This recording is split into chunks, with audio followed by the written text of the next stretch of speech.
And so speaking of their 10-day mission, why don't we take a closer look at the crew's home away from home for the next 10 days. Here's Megan Carter again from the KSC Visitor Complex.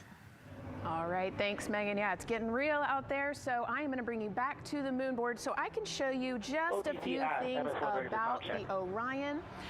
Obviously, it is going to be very compact, sitting up there on top of the SLS rocket. Very compact, like I mentioned, over 355,000 pieces. So let me show you a couple key components, starting with these three fairing panels right there. When the rocket blasts off, obviously it is going to get very fast. MS1, it's going to NTD get on Orion Earth 1 for comp windy, check. and so we have these three fairing panels in place to help protect our astronauts. I am also going to take you into a little bit closer look and talk about the LAS, or the Launch Abort System. This is the one piece that is going to be in place to protect the astronauts should something happen to go wrong in the first few minutes of launch.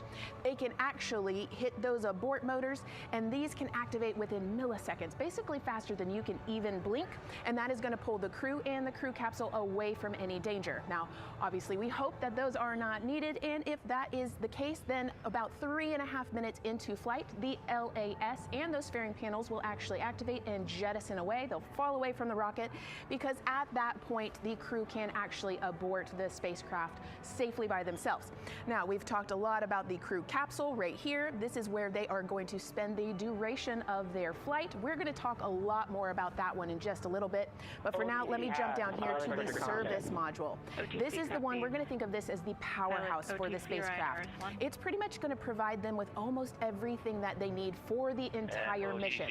Temperature control, removing the carbon dioxide, providing them with oxygen, so much more. You can also do course corrections and things like that. So super quick breakdown, but as you can see, all of these components together are going to make the spacecraft one that is built not just to fly, but to protect, sustain, and bring those astronauts home.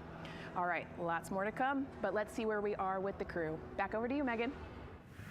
Hey, thanks so much, Megan. A lot of useful information there, and we did want to point out that you did hear over and the PLT NTD on Orion Earth 1 for comp check. NTD PLT, I have you loud and clear on OE1. And I have you the same. Welcome aboard.